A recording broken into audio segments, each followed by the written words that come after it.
switch on sports exhaust, and you can hear that burble is beautiful, amazing. And then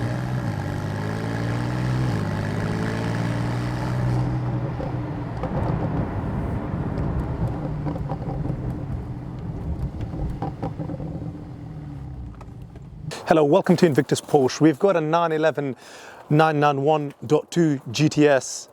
These are the turbocharged GTSs, and I'll be reviewing just to kind of feel the performance and how they're different to its predecessor, the last of the naturally aspirated, the 991.1 GTSs. And in this particular 911 that we have here in front of us, I'll just explain everything from the history of these cars, the way they drive, the way they handle, the exterior specification, the interior specification, and pretty much an all-encompassing review of what you could expect out of this Porsche 911 991.2 GTS. Don't forget to subscribe. Whatever money we make out of our YouTube channel gets donated to a UK registered charity. That money gets used by the charity to build wells in Afghanistan, and we're also in the process of building a school out there. So thank you for watching our videos. Firstly, the Porsche 911, the 991.2 GTSs, they're very different from its predecessor, the 991.1 GTS. The whole of the front of the car has been given a complete, facelift, including the front headlights, and that sort of continues all the way to the back of the GTS as well, because what you tend to find is a more aggressive looking rear bumper. The lights, the rear LED lights are also sculpted. The exhaust is in the center as opposed to it being a twin sports tailpipe exhaust system pretty much on the outside. And just that whole rear spoiler, including this grille, is now got these vertical lines rather than the horizontal lines. So the styling is completely different, despite the fact they're both GTSs. The 991 just takes it up that notch up, as you would expect it from Porsche's evolved and overall an absolutely incredible car to drive. And talking about driving, what good way to get to know it better is to actually get behind the seat and go for a spin. It's very exciting getting into a Porsche 911, forget a 991.2 GTS. It's my first time test driving one of these. So it's a bit of a video of driving one of these for the first time ever. So all a very interesting experience.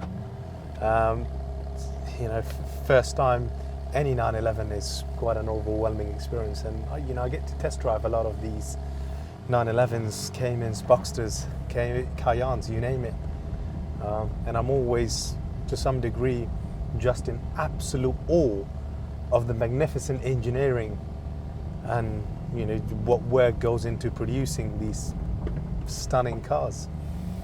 Right from the get-go, the 991.2, the Porsche 911 991.2, the PDK gearbox is just slicker, and initially as you just press that accelerator, it's just that bit more precise, and the response is absolutely incredible in relation to what you expect from the Porsche 911 Carrera S, the 991.1, the naturally aspirated 911s.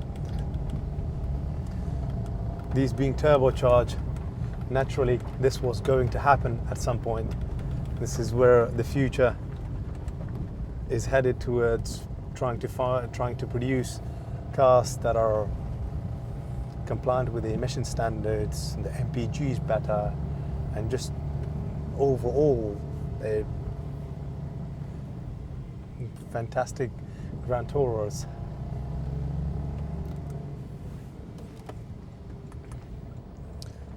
And what I like to do is right from the get-go, switch on sports exhaust, and you can hear that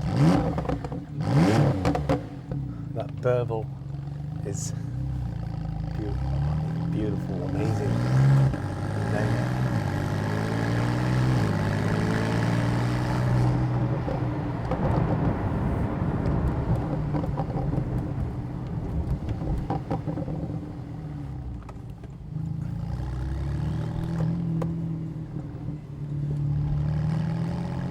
what impresses me the most with the second generation 991s, the 991.2s is just the burble and the torque and the responsiveness that you get in the lower gears, and that is credit to just the evolution from Porsche, and quite naturally it's a huge testament from a character point of view that you get with the twin turbocharged Porsche 911, the 3-litre twin turbocharged engines that you get.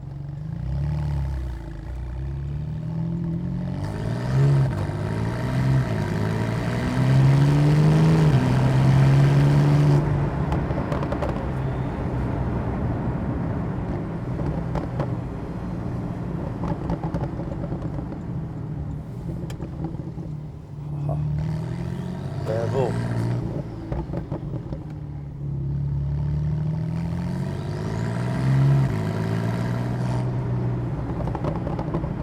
I'm in third gear doing 30 miles an hour going through this old English village, not putting my foot down, but that burble and that sound from that sports exhaust is something else.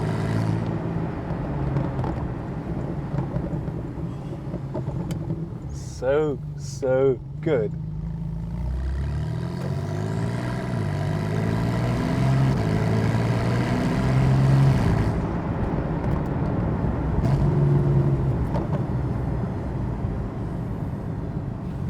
And it's just a good sound, and it's incredible just how much faster overall they've made these cars from a 0 to 62 miles per hour. Out of the 3-litre twin turbocharged engines, you now get that 0 to 62 times down to 3.7 seconds. God, isn't that something?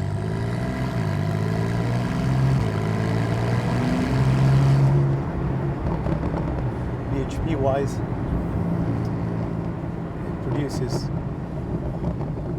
it produces 444 brake horsepower, 550 Newton meters of torque, and the top speed is a blisteringly, high speed of 193 miles per hour. And if you're someone that likes to know MPG and just the standard numbers from an MPG point of view, this has a combined MPG of 34 miles per gallon. And on the motorway you can get up to 41 miles per gallon.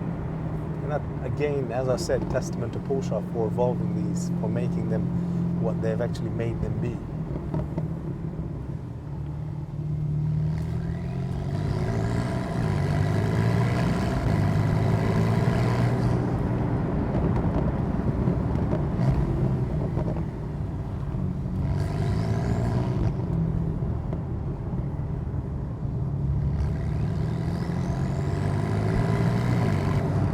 Right now what I've done is put that dial in that sports mode and just driving it in the sports mode, because when you own something like this might be a second car for some people, or maybe it might be a daily. I mean, it's done 26,000 miles. Go out there and put another 30,000 miles. I don't think it's going to make much of a difference in terms of the future value of something like this with the mileage, and also at the kind of a price we have retailed it at.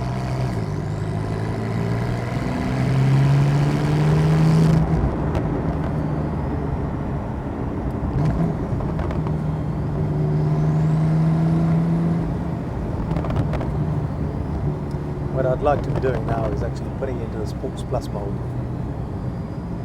That's it, Sports Plus, drop it down to second, we're at 30 miles an hour.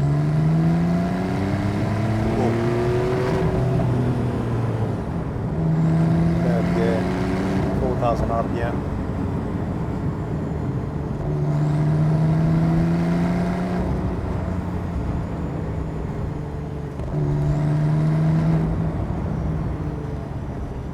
With the weather conditions today, I mean, it's in some parts of the country it's about -5 degrees.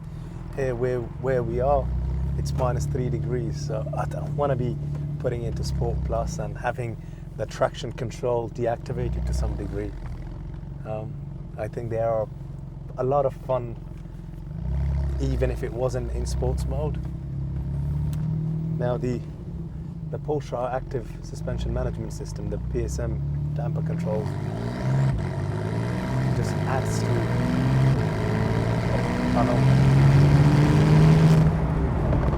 the overall nature of the 911 handling, and how superior they become as well once the damper control is activated. And when you go back to looking at damper control starting from the 997.1s, they've come a long way, combined with the PDCC, the Porsche Dynamic Chassis Control. The handling is just on a different level, and this being the GTS variant, they come standard lowered by 10 millimeters over and above choosing PSM on a standard 911 Carrera S. So really and truly, the GTSs are the now 20 mil lowered over a base Porsche 911 Carrera. The Carrera S are 10 and the GTSs are 20. And also, the GTS offers you something very different to what you would normally get in the 911 Carrera S. It's just the overall chassis response, the engine, because it has a power kit, as I said, that produces 444 bhp, 550 newton meters of torque. The GTSs are also just built to a very different specification, hence they cost that bit more, but at the same time they hold their money incredibly well. You can try your best at speccing a 911 Carrera S to a GTS, but it never will be a GTS. Starting from what I've said, the fact it's got the rear axle from the 911 Carrera 4, number one. Number two, the whole chassis is, as I said, with the damper control, is 20 millimeter lowered rather than 10 millimeter lowered. The power kit, everything combined is what gives the 911, the GTS, this phenomenal package of a car, and all of it makes it this ideal Porsche 911 that you want to own, that you want to daily drive, or just have as a second car.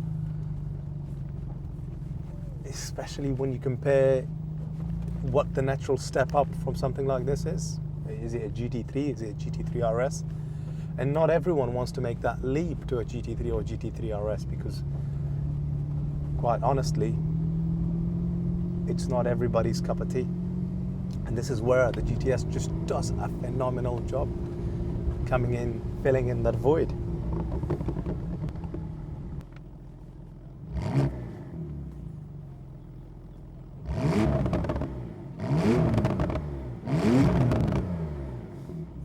Well, that's us done for the test drive part of the video. Yeah, definitely. Now, what can we expect spec-wise on the exterior? Well, firstly, it's got the PDLS headlights, the Porsche Dynamic Cornering. These are the super high-end headlights, and they look absolutely incredible during the night, and they really light up the way as you drive them. In terms of the alloys, this has the 20-inch 911 Turbo Edition 3 alloys. Again, to me, they look incredible, combined with the red calipers, as well as it having the central locks. Central locks are a must, especially in the GTS, just the way the overall car looks and just the stance it gives it. Now, this has a satin black wrap that was done at a cost of about £3,000, which also has been ceramic coated. And prior to the satin black wrap, it had an agate grey metallic color. The agate grey metallic color, as you can see in the images here, is in pristine condition. That color is spot on. There were two reasons for why the previous customer decided to have it wrapped in satin black. One of the reasons was she wanted to protect the paint color, and the second reason was she was absolutely, wanting to do this wrap to this car for quite some time. And the detailing company and the wrapping company is based up in Bolton, called Enhanced Car Care. They did an absolutely phenomenal job with it, and credit to the owner there, Ben. If you are looking to do any wrapping, any detailing, or any ceramic coating, the link to their website is in the description below. do reach out to them. Now, in terms of the rest of the spec, of course, you find the sculpted LED rear lights. This being the GTS. It's got the rear axle from the 911 Carrera 4, so the better uprated rear axle, you know, one way to look at it. It's got the sports Chrono Plus package, the Porsche torque vectoring, limited slip differential system, as well as, you know, sports exhaust, PASM, and overall everything that you can expect from a well-spec'd 991.2 GTS. It has it all. Now let's go on to the interior. What I like about any GTS is finding a lot of Alcantara. That is a bit of a signature move from Porsche, finding Alcantara on the steering, on the seats. The seats are the optional Sports Seats Plus. They're four-way electrically adjustable. You've got the sports exhaust button, the PASM button, the chrono watch there, and you've got the chrono settings right up here. You've got the Carrera GTS badging, the GTS lettering embroidered in the headrest.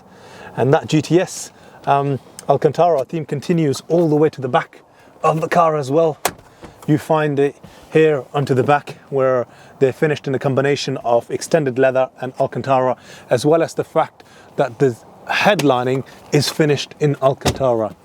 I mean, there's probably going to be a fair bit of other spec that I might have missed out on, but as I said, for me, one thing that's absolutely critical when it comes to a GTS is finding Alcantara, because that is the hallmark of a good GTS. Now let's go through the paperwork and tell you what you could expect if you're actually buying this from us.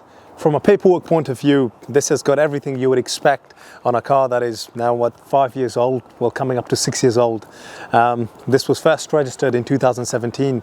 Owners-wise, it's got 4 former keepers, and including the current owner, she would be the 5th owner. She's had it since March 2021, so for a fair bit of time. She spent a fair bit of money on it as well, including just doing the usual serviceable maintenance item at Porsche, as well as having 2 brand new rear tyres. It's got a full main dealer Porsche service history as well. So the first service was done on the 12th of June 2019 at 8,000 miles, and the second service was done on 15th of April 2021 at 15,464 miles. On the 14th of April 2023, it will be due its next service, and pretty much all the paperwork is here. You know, some of the invoices are here. The H is HPI clear, and all the full main dealer service history. Hopefully I've covered everything you needed to know about this 911. Don't forget to subscribe. You know where the money goes from you watching our videos, and thank you for being here and supporting us. See you in future videos. Bye.